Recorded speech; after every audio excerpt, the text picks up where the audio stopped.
भारत के वीरता पुरस्कार, कौन सा पुरस्कार भैया? वीरता पुरस्कार, यानी कि गैलेंट्री अवार्ड्स।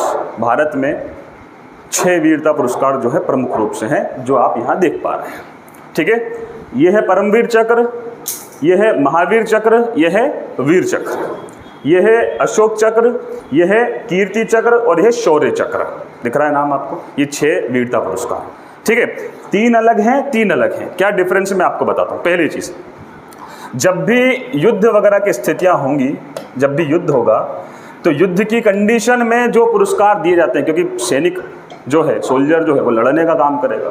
वो हो सकता है शहीद हो जाए, बलिदान दे दे, चाहे वो हो सकता है कि वो बलिदान ना दे, मगर ये हो सकता है कि वो ऐसा ऐतिहासिक, ऐसा जोरदार तरीके का साहस दिखाए कि दुश्मन जो है वो थरथरा जाए, भाग जाए, है ना, दुश्मन जो है हार जाए। तो जब युद्ध होता है तो युद्ध में ऐसे काम करने वाले जो हमारे वीर हैं, उनको सम्मानित करना तो बनता है, तो उनको सम्मानित कर रहे। मतलब युद्ध काल में जबकि वॉर की कंडीशन होती है, उस वॉर की कंडीशन में ये 3 पदक दिए जाते हैं।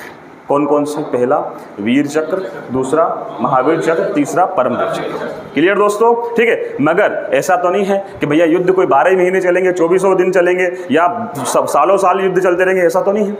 मगर उसके बाद भी हमारी जो मिलिट्री है, हमारी जो सेनाएं हैं, ये कई बार ऐतिहासिक काम करती हैं, कई बार जोरदार काम करती हैं। युद्ध जरूरी नहीं युद्ध में ही करें, अलग से भी करती हैं। जब भी आप देखो बाढ़ या भूकंप की स्थितियां निर्मित होती है, तो अगर कोई राज्य सबसे पहले इन्फॉर्म करता है, बुलाने का काम करता है, तो मिलिट्री को बुलाने का काम करता है, क्योंकि मिलिट्री ऐसे ऑपरेशंस को अंजाम देती है जिनसे वो खुद का जान जोखिम में डालती है और वहाँ से लोगों को बचाने का काम करती है। इस प्रकार के काम करती है।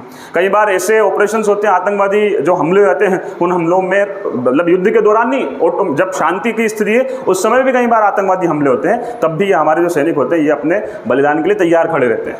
तो बिना युद्ध के भी तो वो रक्षा करने का काम कर रहे हैं, तो इसके लिए हम लोग ये 3 अवार्ड देते हैं। ठीक है, ये 3 अवार्ड कहलाते हैं शांति काल के दौरान। कब दिए जाते हैं? जब किसी सैनिक ने, जब किसी आर्मी के जवान ने, किसी आर्मी के कर्नल ने, मेजर ने, या एयरफोर्स के किसी सैनिक ने, या नेवी के किसी हमारे कमांडर ने, कैप्टन ने, इन लोगों ने शांति के काल में अगर कोई बेहतरीन काम किया है, तो उसके लिए ये 3 वीरता पुरस्कार, कोई वीरता वाला, कोई साहस वाला काम किया, तो ये पुरस्कार दिए जाते हैं। कौन कौन से हैं ये? एक है अशोक चक्र, एक है कीर्ति चक्र और तीसरा है शौर्य चक्र। आ गई ना कहानी से? अब मैं 2 और चीज़ कर रहा हूँ। इन तीनों की ऊपर वालों की शुरुआत हुई 1915। कब हुई दोस्तों? 26 जनवरी 1950 को ये तीनों शुरू कर। और नीचे वाले जो 3 हैं, इन तीनों की शुरुआत हुई 1952 में, 1952 में। आ गई ना कॉन्सेप्ट? ठीक है, अगली चीज़ बता रहा हूँ। जब ये नीचे के 3 शुरू किए गए 1952 में, तो इनका नाम था सिर्फ अशोक चक्र। क्या था भैया? अब अशोक चक्र को ही 3 भागों में बांट रखा था, फर्स्ट, सेकंड एंड थर्ड। आ गई कहानी समझ? 1967 में, कब? 1967 में फर्स्ट वाले को किया गया, सेकंड वाले को किया गया और थर्ड वाले को किया गया। तो अशोक चक्र कितने नाम से बढ़ गया? 3 नाम से। कौन कौन से हो गए? अशोक चक्र, कीर्ति चक्र और शौर्य चक्र। आ गई ना कहानी से? ठीक है, आगे बढ़ रहा हूँ, नेक्स्ट चीज़ की बात बता रहा हूँ। साथियों, भारत का अगर आपसे कोई पूछ ले कि सर्वोच्च वीरता सम्मान कौन सा है, सबसे बड़ा इन 6 में भी, तो सबसे बड़ा है ये वाला। कौन सा वाला है? परमवीर चक्र। ठीक है, अगर हम 6 के ही अगर उसका बात करें, एक सूची की बात करें, एक लिस्टेड करने का काम करें, तो 6 का सीक्वेंस जमाइए, क्रमबद्ध तरीके से करिए, तो सबसे पहले ये आएगा। सेकंड नंबर पे जिसका वरीयता क्रम आता है वो होता है अशोक चक्र। कौन होता है? थर्ड पे आता है भैया महावीर चक्र। कौन सा होता है? फोर्थ पे आता है भैया ये वाला, यानी कि कीर्ति चक्र। कौन सा आता है?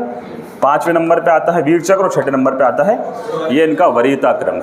क्या काम क्रम है? मतलब अगर मैं यहाँ लाइन लगा दूं और आप में से एक के पास, अगर हर किसी के पास परमवीर चक्र, महावीर चक्र, वीर चक्र, अशोक चक्र और ये चक्र हो, तो इस लाइन में सबसे पहले कौन वीरता वाला बैठेगा? परमवीर चक्र। उस लाइन में आ गई ना कहानी सामने? ये वरीयता क्रम इसको बोलते हैं। आ गई ना कहानी सामने? ये बैठने का, जब भी कोई गणतंत्र दिवस की परेड होती है, कोई सेमिनार होता है, तो बैठने का भी तरीका ऐसे ही होता है, ऐसे ही बैठा जाता है।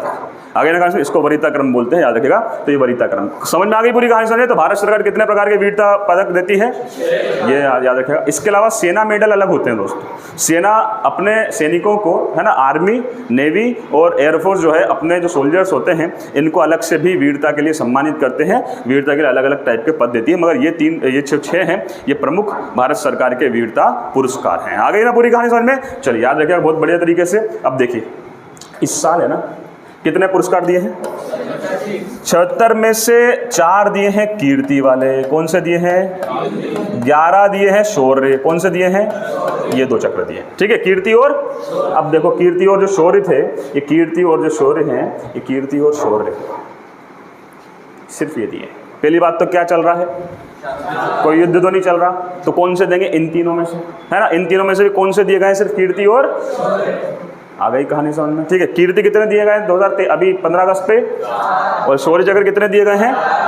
आ गई ना कहा। बाकी और अन्य जो जितने भी बचेंगे 76 में अन्य जो बचेंगे, ये दिए गए भैया सेना के मेडल। किसके दिए गए हैं? सेना के पदक। सेना के पदक मतलब आर्मी के पदक, अपने एयरफोर्स के अपने पदक हैं, और बाकी नेवी के पदक है। ठीक है, तो बाकी जितने भी हो जाए याद रखिएगा। टोटल कितने दिए गए हैं? क्लियर, समझ आ गई ना? वापस प्रश्न पूछ रहा हूँ। राष्ट्रपति ने 77वें गणतंत्र दिवस के अवसर पर कितने वीरता पुरस्कार दिए हैं? भारत सरकार द्वारा दिए जाने वाले जो वीरता पुरस्कार है वो कितने हैं? युद्ध की कंडीशन में और शांति काल में।